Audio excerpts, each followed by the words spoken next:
Olá, o Saber Direito Profissão já está no ar. O programa que te ajuda a entender melhor as diversas áreas do direito de uma forma simples e didática. E nessa semana, as aulas foram super interessantes sobre direito ambiental. Quem esteve com a gente nessa jornada aí foi a professora Flávia Frangetto, que hoje eu recebo aqui para um bate-papo nos estúdios da TV Justiça. Bem-vinda, professora.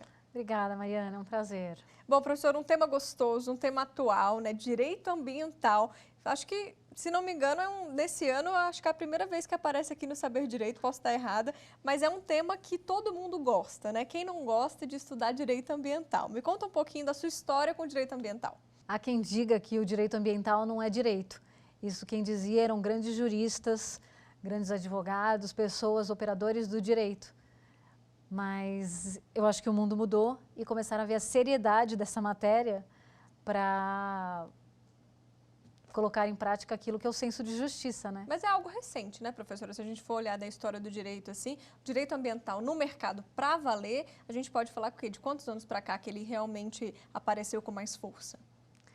Olha, a partir da década de 90 ele ficou assim bem forte dentro da necessidade de resposta à legislação. Mas eu diria que, como direito mesmo, ele já existe desde sempre, dos primórdios, né? Alguma forma de racionalização do uso dos recursos ambientais já tinha. Agora, isso para a prática da nossa carreira, eu acho, da carreira jurídica, né? Eu acho que efetivamente ainda precisa crescer muito. Precisa.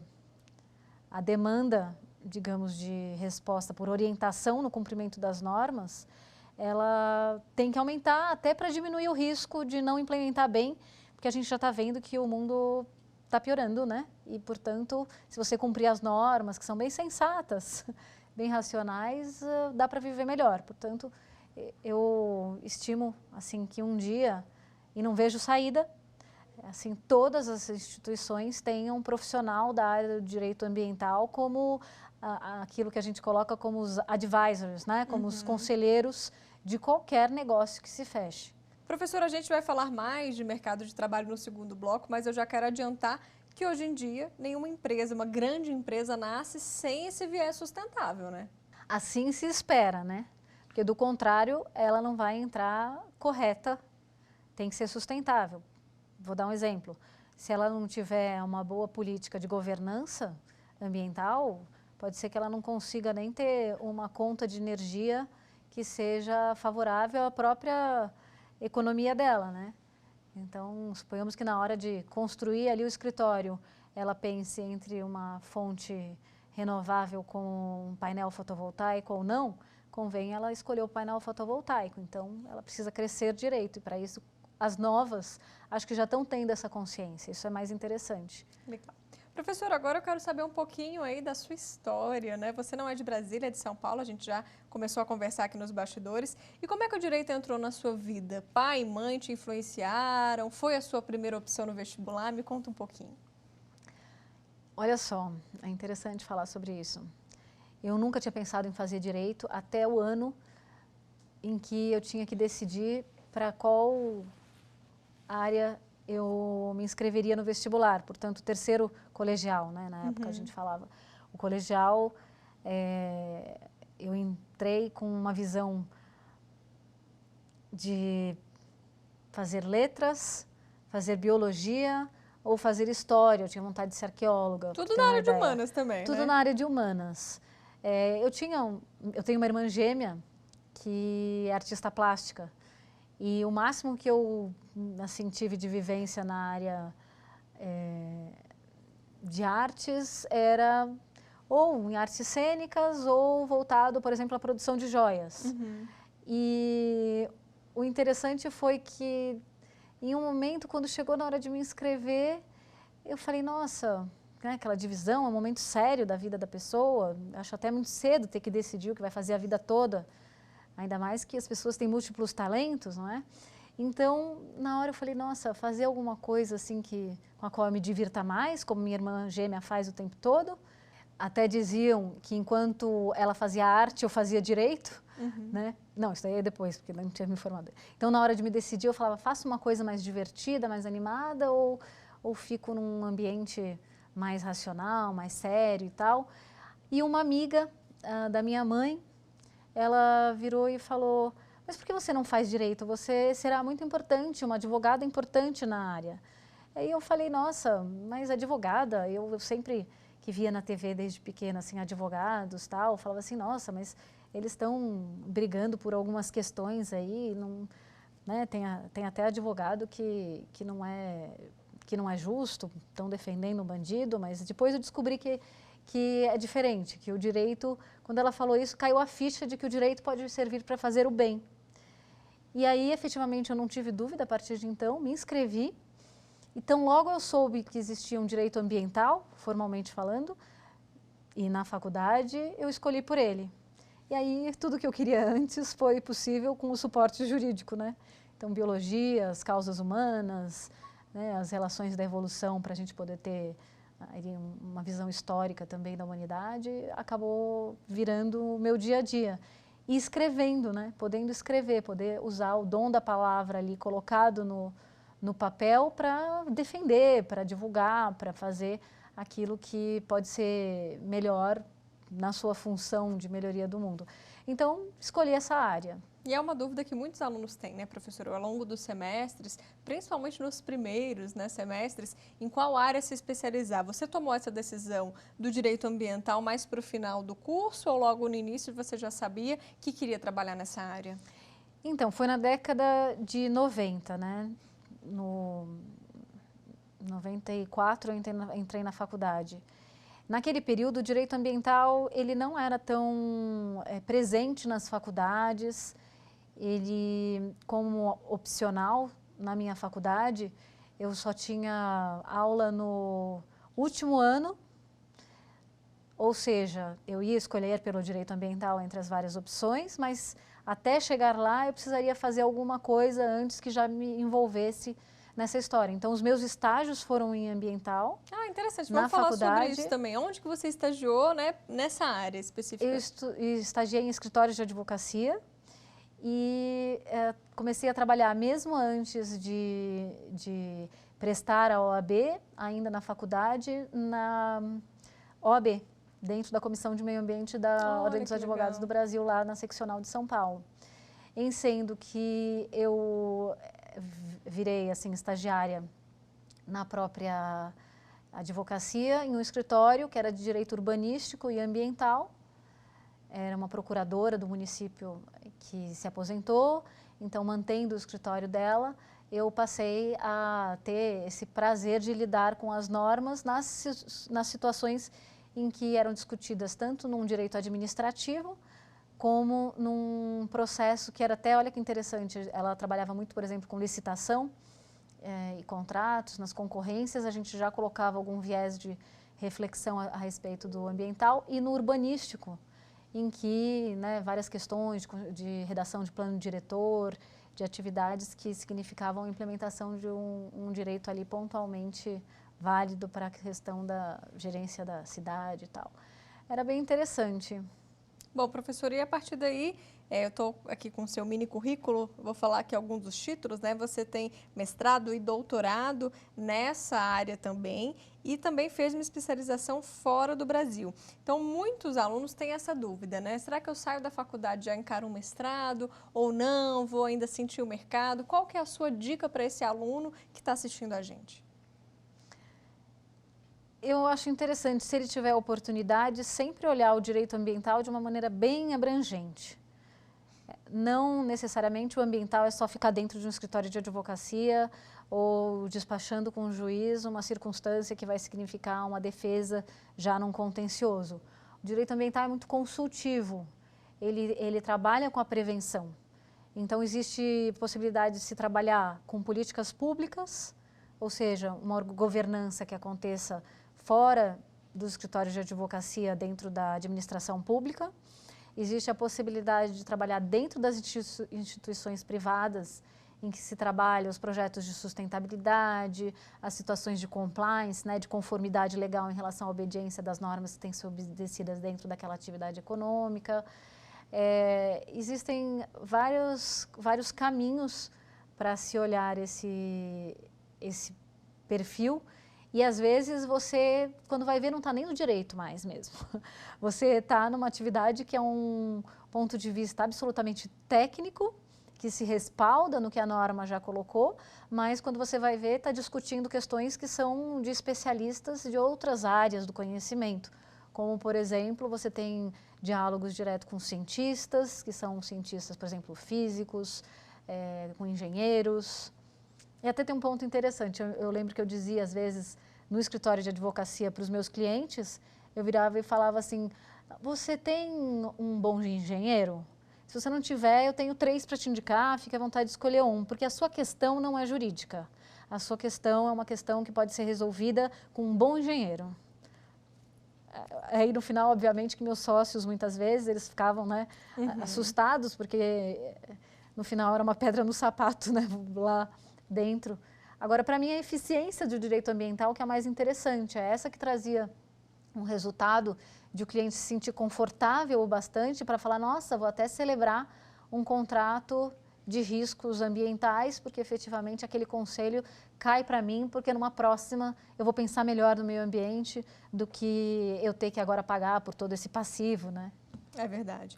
Professora, agora me conta um pouquinho dessa experiência que você fez, que você teve fora, né? Você estudou na França, na Universidade de Lyon, e fez uma especialização também dentro de direito ambiental?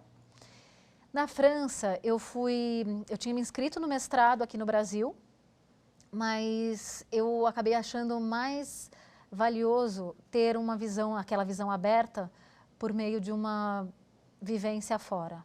Então, eu escolhi a França, porque pensando no nível educacional naquele período, eu considerava que o nível de conhecimento que tivesse lá era muito próximo daquilo que a nossa Constituição Federal colocou, né, com uma visão de igualdade, de fraternidade, de possibilidade de a gente ter os direitos sociais ali, com uma visão de direitos humanos bem desenvolvida. Então, lá na França foi o meu local de escolha. Escolhi Lyon porque era uma área industrial, é uma região que tem bastante indústria, então eu tinha já aquela vontade de ter uma visão que fosse mais empresarial do direito, mais de conselheira mesmo a respeito do cumprimento das normas, de possibilidade de defesa nas circunstâncias em que isso significaria trazer mais sustentabilidade para as próprias operações feitas por essas empresas, né? Então, estudar num país que fosse considerado desenvolvido seria um bom parâmetro para mim, eu pensava naquela época, de quando eu fosse implementar aqui no Brasil, verificar qual é o estágio em que avançaríamos. Acabei chegando à conclusão que, estudando lá e aqui, a necessidade de cumprimento é igual. Ou seja, todos têm que prestar atenção na questão ambiental, tem problemas de implementação nos outros países também, mas tem muita oportunidade de desenvolver o direito para esse caminho. Professora, e sobre as suas pesquisas, os seus estudos, o Lucas mandou uma pergunta para a gente pelo WhatsApp. Vamos ver. Professora, os seus estudos em direito ambiental se baseiam mais no cenário nacional ou internacional? A senhora poderia explicar um pouco mais para a gente? Lucas, ao estudar direito ambiental, necessariamente a gente tem que olhar para o mundo. Então, os meus estudos, eles se voltam tanto para o direito internacional quanto para o direito nacional. Afinal, até o nacional não teria uma possibilidade de ser implementado com bastante resultado, com possibilidade de replicabilidade, que fosse assim de exemplo para o mundo inteiro. E o Brasil tem sido quase um exportador de aplicação do direito ambiental, de meditação sobre isso, já há alguns anos, com vários especialistas. Bacana. Bom, a gente faz agora uma rápida pausa, o Saber Direito Profissão vai para o intervalo e no próximo bloco a gente fala mais sobre mercado de trabalho e oportunidades para quem se especializa no direito ambiental. Não saia daí.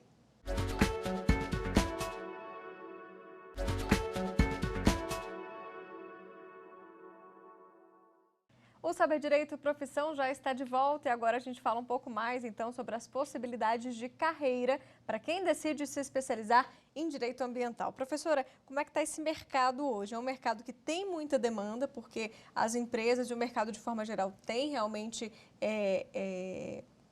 pedido mais o direito ambiental dentro das instituições, tanto privadas quanto públicas?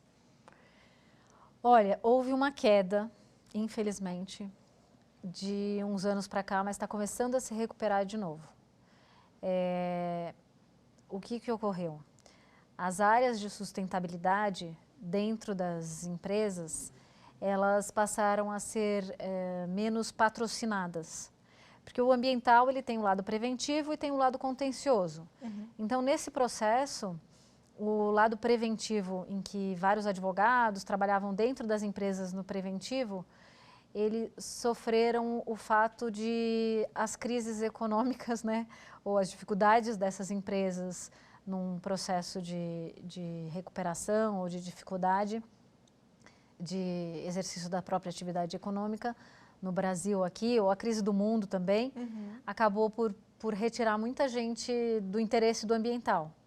Então, eu diria que quem ficou no ambiental até hoje é porque resistiu bastante a esse tipo de cenário, de pressão que aconteceu. Pouca gente se manteve no ambiental. Os novos, eles perderam um pouco a visão de um ambiental daquela época, porque tem que se adaptar. Então, hoje em dia, o que é efetivamente o direito ambiental? Escolher a carreira de direito ambiental é trabalhar nas áreas do futuro.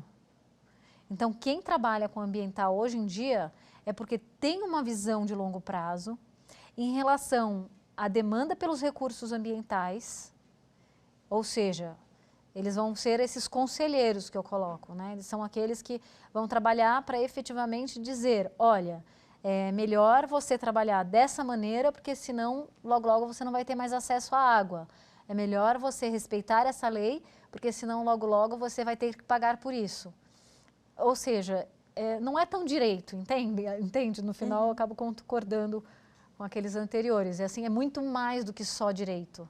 É o direito como se fosse assim, pleno, completo, para você virar um grande estrategista no que diz respeito a fazer qualquer atividade. Então, dá para trabalhar nesse sentido dentro das empresas, da área de sustentabilidade, que agora estão voltando a crescer de novo. Dá para trabalhar dentro das empresas na área jurídica, que hoje em dia é muito mais de compliance, né? Os setores jurídicos, assim, gerenciamento de conflitos, das crises ambientais que acabam acontecendo, e também no jurídico relacionado por exemplo, monitoramento, cumprimento de normas, alcance de resultados que podem ser interessantes na geração de ativos. Dá para trabalhar nas instituições financeiras, em que se buscam recursos para investimentos, porque os próprios clientes eles têm que cumprir o meio ambiente, mas a empresa, a instituição financeira que dá um investimento ali para aquele cliente, também é corresponsável em caso de dano ambiental. Então, no final, dá para trabalhar também para ajudá-la a selecionar melhor esses perfis, o comportamento dos clientes. Dá para trabalhar no Ministério Público, o que é bastante interessante também.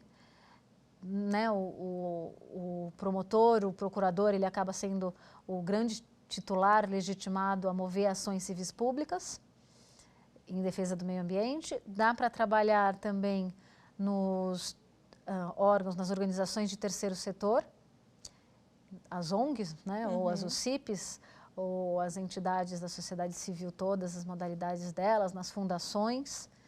E dá para trabalhar nos institutos de pesquisa. Então, até hoje, por exemplo, eu trabalho no Instituto de Pesquisa, eu passei a dar menos aulas dentro de uma instituição formal, mas passei a discutir mais academicamente dentro das instituições como essas que eu mencionei, da Universidade de Oxford, entre outras universidades. E com isso a gente acaba tendo necessidade de trabalhar junto com ou a advocacia ou junto com os aconselhamentos dados de implementação de políticas públicas. Eu virei muito consultora de contratos de cooperação internacional, em vários tipos de execução junto às Nações Unidas, aos outros órgãos de cooperação também. Os institutos de pesquisa, eles são locais em que há uma reflexão, os chamados think tanks, a respeito do que é interessante para o futuro. Então, atualmente, desde 2016, eu estou no IPEA, o Instituto de Pesquisa Econômica Aplicada. E lá eu sempre penso com uma visão jurídica, mas em cooperação com todos os outros das outras áreas, que são economistas, que são biólogos, que são engenheiros, pessoas das outras áreas discutindo também o que é importante em termos de políticas públicas ambientais. É bastante opção, né? Professora, a gente já mencionou várias atividades, mas tem uma outra atividade que você faz muito bem, que é escrever, né? Você pesquisa e, consequentemente, escreve também obras nessa área. Me conta um pouquinho das suas publicações. Eu comecei com um livro que era um livro pioneiro na época a respeito da viabilização jurídica de um dos mecanismos do Protocolo de Quioto. Esse livro foi publicado em 2002, ele foi considerado pioneiro porque era o primeiro brasileiro em que se discutia a implementação desse mecanismo. E a partir daí, além de artigos, né, artigos eu já tinha antes disso. Meu primeiro artigo, por exemplo, foi sobre direito à qualidade sonora, dentro da revista de Direito Ambiental da editora Revista dos Tribunais. Foi bem interessante. E depois tive outros, por exemplo, na área de mudança do clima também, em que eu ia, por exemplo, para o Congresso de Direito Ambiental do Direito Planeta Verde para discutir um determinado assunto que era interessante. E até o primeiro deles lá foi sobre aquecimento global, imagina, a implementação da Convenção do Clima, com a qual eu trabalho até hoje. Depois eu fiz um livro também sobre arbitragem ambiental. Olha que interessante. Na realidade, na prática, várias das minhas atividades acabavam sendo levadas assim a eu refletir sobre as formas de solução de controvérsias e eu chegava à conclusão que era mais interessante negociar a respeito de meio ambiente do que efetivamente brigar, porque a natureza ela responde, é evidente a relação de causa e efeito, né? E era isso que eu ia te perguntar, a questão da negociação é a questão também do tempo hábil, talvez, para um reflorestamento, para não se estender em um processo, seria nesse viés? É mais favorável para o cliente, uma forma de defendê-lo é mostrar que vale a pena ele lidar de uma maneira proativa com o meio ambiente, né? Então, para o cliente é mais interessante ele estar quite com a lei, ou seja, ele proteger o meio ambiente e informar que a atuação preventiva vale mais a pena do que ele ter que responder, porque a resposta em caso de dano ambiental é tanto por dano causado intencionalmente, com culpa, ou mesmo se ele não tiver culpa, não tiver a intenção de produzir aquele resultado, então desafoga um pouco o judiciário, mas também não exime as partes de discutirem e homologarem aquela decisão arbitral dentro de um judiciário, ou seja, pode ser uma opção dentro das várias de solução de conflitos. Legal. Professora, chegou mais uma pergunta via WhatsApp, é da Gisele, pode rodar. Professora, a senhora poderia nos dar dicas de habilidades utilizadas no dia a dia dos profissionais de direito que eles precisam dominar? Professora, essa questão de persuadir até o cliente, né, convencê-lo em relação, por exemplo, à situação arbitral, pode ser uma habilidade, né? Já complementando aqui a resposta para a Gisele. Sim, com certeza.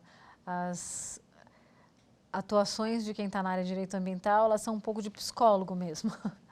Então, tem que ter essa sensibilidade de entender sem pré-julgar, sabe? De entender o contexto do cliente, de saber qual que é a linha dele, quais são as dificuldades na hora de ele tentar cumprir uma norma e não saber muito bem como cumprir. Por que que interiormente ele é tão, por exemplo, avesso a um determinado tipo de preceito ambiental e fica revoltado? Por que que vale a pena ele buscar aquela licença ambiental e até ter um ganho com isso sob o ponto de vista de uma melhor gestão? Então, é o tempo todo um processo de convencimento, de ouvir bastante, mas também de quando falar, orientar num sentido construtivo. Então, seria meio canalizado aí para um perfil de psicólogo. Tem mais alguma habilidade outro é aí? Escrever bastante também, né? Ter uma possibilidade de defesa no papel ali, de argumentação, né? O direito ambiental ele é muito mais de argumentação do que efetivamente você pegar uma jurisprudência e simplesmente aplicá-la. Ou seja, você precisa criar toda uma tese, se aplica nesse contexto dessa maneira, porque isso é o certo, né? Você não tem desculpa para não cumprir o meio ambiente de uma maneira correta. Então, é um convencimento, sim. E ter uma visão de cientista, ou seja, de um grande investigador. É de buscar respostas, de buscar soluções, de olhar o lado técnico, de olhar quais são as novas tecnologias, de entender a mente, o mundo em transformação. E eu acho que essa é a parte até mais divertida. Eu não pude me divertir ali fazendo artes com a irmã gêmea e, como se dizia, era assim, enquanto uma fazia arte, outra fazia direito. Eu vejo que no direito ambiental eu me encontrei para conseguir ter essa visão de futuro, de alegria, de bem-estar, que é o que o direito ambiental tutela. Então tem que ter essa visão assim de querer fazer bem para o mundo, porque isso é bom tanto para mim quanto para todo mundo. Isso satisfaz bastante aquele que atua na área do direito ambiental. Tá certo. Com essa mensagem, então, a gente encerra o programa. Professora, agradeço a sua presença aqui. Foi um prazer, Mariana. Espero que vários optem por essa área ambiental e com uma visão de que vai ser para um mundo melhor mesmo. Tá certo. Bom, a gente fica por aqui, mas você pode continuar com a gente na internet. Acesse tvjustiça.jus.br e não deixe de acessar o nosso canal no YouTube, TV Justiça Oficial. Muito obrigada pela sua companhia. Te vejo na semana que vem. Tchau!